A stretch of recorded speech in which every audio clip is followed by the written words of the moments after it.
La vie d'un joueur de tennis fait rêver. Voyager aux quatre coins du monde, être adulé, être payé, et plutôt bien payé, en vivant de sa passion.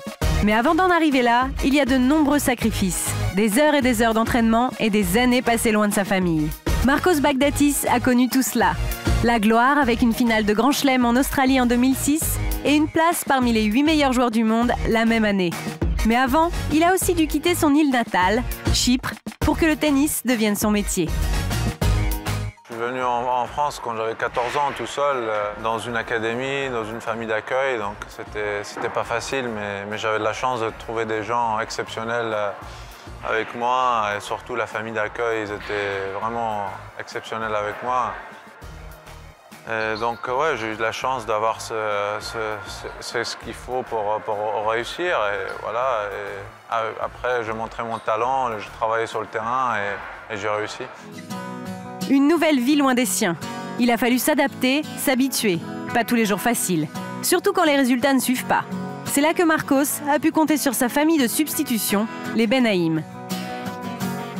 Aujourd'hui, c'est même pas une famille d'accueil, c'est maman et papa, donc c'est frères et sœurs. Donc voilà, on a eu des relations vite bien. Ils m'ont montré beaucoup d'amour. Et quand tu as 14 ans, c'est surtout ça que tu as besoin.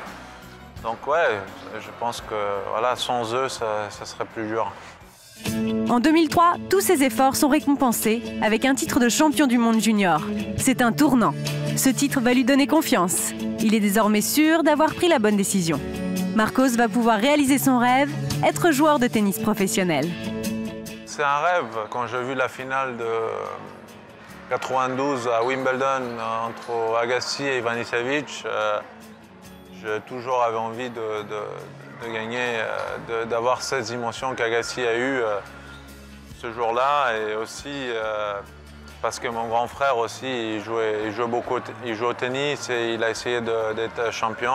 Il n'a pas réussi, il avait un petit peu la malchance d'avoir un accident de voiture et de ne pas pouvoir atteindre son rêve. Donc aussi, ça m'a donné aussi une force en plus. Je regardais tous ces matchs quand j'étais jeune, et voilà, c'était mon idole. Sans son grand frère, Petros, le Chypriote ne serait peut-être jamais devenu le champion qu'il est aujourd'hui.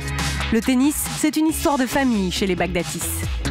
Je commençais le tennis environ 4 ans, mais avant ça, il y avait mes 2 frères qui jouaient au tennis, donc avant que j'étais né, donc je passais depuis très tôt sur le terrain avec mon père. Christos, le papa d'origine libanaise, a très tôt repéré le potentiel de son plus jeune fils. Il tapait des balles avec moi et petit à petit j'avais aussi des coachs sur le terrain, des coachs dans les clubs à Chypre. Donc voilà, mon père aussi, il était toujours sur le terrain, à chaque fois j'étais sur le terrain.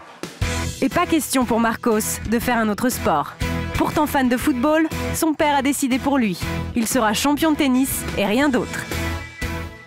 Mon père, il voulait pas. Mon père, il avait peur de me mettre au foot à cause des blessures, à cause de beaucoup de... Et à Chypre, le foot, c'était... Il fallait connaître quelqu'un pour entrer dans le club. Et voilà, il fallait avoir un petit peu de piston, comme on dit. Donc voilà, donc il préférait que je joue au tennis. Et il a vu mon talent au tennis, donc il me l'a poussé à ça. La suite donnera raison à son père. En janvier 2006, Marcos Baghdatis atteint la finale de l'Open d'Australie à la surprise générale. Le gamin de 21 ans, non tête de série, réussit les exploits de battre Andy Roddick, Ivan Ljubicic et David Nalbandian, tous membres du top 10. Seul Roger Federer mettra fin à ce parcours incroyable. Toujours en 2006, un autre match va marquer la carrière du Chypriote. À l'US Open, il est battu par André Agassi après une partie en 5-7 épique. Baghdatis restera comme le dernier adversaire battu par la légende américaine du tennis. Tout le monde m'en parle de ces matchs-là. C'est vrai qu'il y avait beaucoup d'émotions et à la fin, j'ai perdu ce match et ça m'a quand même fait mal de perdre ce match parce que je jouais bien. Je pense que j'ai perdu parce que j'étais pas assez fort dans la tête de jouer devant 23 000 personnes contre moi. Donc ouais, mais voilà, quoi. C'était des émotions, c'était superbe et il y a eu de positives après ce match. Un clin d'œil du destin. Surtout que Marcos Baghdatis a souvent été comparé à Agassi. Deux joueurs au coup droit dévastateur, des attaquants du fond de cour avec un jeu à haut risque. Un style très éloigné de son idole, l'Australien Patrick Rafter, vainqueur de l'US Open en 1997 et 1998. C'est un mec que j'adorais depuis petit. Voilà, c'est la classe, c'est le fair play, c'est la façon qu'il jouait est exceptionnelle, très physique sur le terrain. Donc j'adorais son look en plus, la barbe, les cheveux longs un petit peu, qui dégageait en plus chez Rafter. Marcos Baghdatis a d'ailleurs longtemps arboré le catogan comme Rafter. Après son coup d'éclat à l'Open d'Australie, il a cumulé les pépins physiques et a eu du mal à confirmer ses débuts prometteurs. C'est les cheveux courts et l'esprit léger qu'il est de retour pour réaliser son rêve, remporter un grand chelem. Une motivation qu'il va chercher dans le soutien de ses parents. Même si je ne parlais pas beaucoup avec eux parce que c'était dur de communiquer, parce que ça faisait mal chaque fois de les avoir au téléphone, mais voilà, je savais toujours qu'ils étaient là pour moi, quoi. La motivation, elle vient de la famille aussi, elle vient d'entraîneurs, elle vient de les rêves que tu as au fond de toi. Et voilà, et j'ai un rêve et j'ai envie de l'atteindre. Pendant ces mois loin des terrains, Marcos Baghdatis a pris le temps d'écrire un livre, une autobiographie. Cela peut étonner, une autobiographie à 25 ans à peine. Mais son besoin de remercier les gens qui l'ont aidé à devenir un champion a été plus fort. En tête de cette liste se trouvent ses parents, avec qui les choses n'ont pas toujours été faciles pendant ces années en France.